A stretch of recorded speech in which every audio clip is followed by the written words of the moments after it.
రాజకీయం అంటే ఎల్లవేళలా అధికారమే కాదు.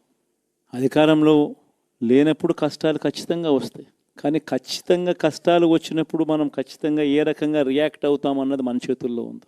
విలువలు విశ్వసనీయత లేని మనిషిగా రాజకీయాలు చేద్దామా, లేదా కష్టాలు వచ్చినప్పుడు ఆ కష్టాలను ఎదుర్కొని హుందాగా నిలబడుతూ మళ్ళీ 5 సంవత్సరాలు కళ్ళు మూసుకుంటే 5 సంవత్సరాలు అయిపోతాయి, మళ్ళీ 5 సంవత్సరాల తర్వాత మన పాలన వస్తుంది, మన ప్రభుత్వం వస్తుంది, అప్పుడు మళ్ళీ మనమే ఆందోళన ఎక్కుతామన్నది కూడా గుర్తుపెట్టుకొని అడుగులు వేస్తామా అన్నది మనలో ప్రతి ఒక్కరూ కూడా ఆలోచన చేసుకోవాలి. ఇదే మన ప్రభుత్వం అధికారంలో ఉన్నప్పుడు కులం చూడలేదు, మతం చూడలేదు, ప్రాంతం చూడలేదు, రాజకీయాలు చూడలేదు, చివరికి ఏ పార్టీకి ఎవరు ఓటు వేశారు అన్నది కూడా చూడకుండా ప్రతి పథకము కూడా డోర్ డెలివరీ చేయించాం. మనం అర్హత మాత్రమే ప్రామాణికంగా తీసుకొని ప్రతి పథకము, ప్రతి మంచి కూడా ప్రతి ఇంటికి డోర్ డెలివరీ చేయించాం.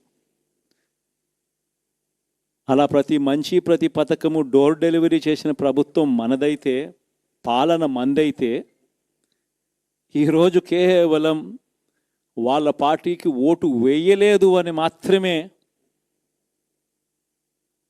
ఓటుకు వేయకపోవడమే పాపం అన్నట్టుగా ఈరోజు రావణ కాష్టం సృష్టిస్తూ ఉన్నారు, విధ్వంసం చేస్తూ ఉన్నారు,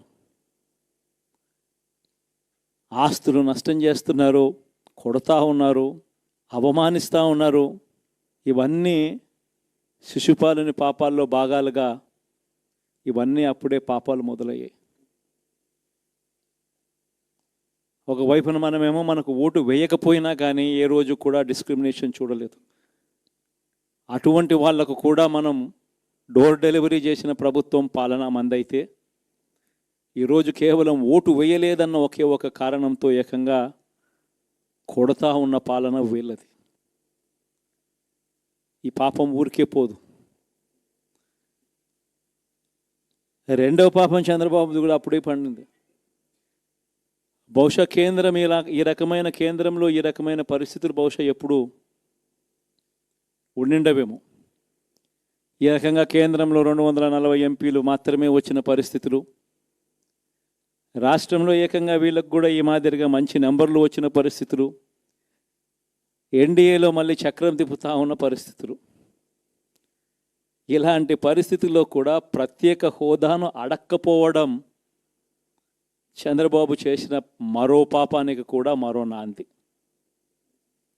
ఇలాంటి పరిస్థితుల్లో కూడా ప్రత్యేక హోదా మనం అడిగి తెచ్చుకోలేకపోతే రాష్ట్రంలో ఏ ఒక్క యువకుడు కూడా క్షమించడు చంద్రబాబు నాయుడు. మనం కొంచెం ఈ పాపాలు పండేదాకా మనం గట్టిగా దీన్ని నిలబడగలిగితే, ముందుకు తీసుకొని పోగలిగితే ఈ పోరాటాన్ని ఆటోమేటిక్గా శిశుపాలుని 100 పాపాలు ఫాస్ట్గా ఎరోడ్ అయిపోతాయి.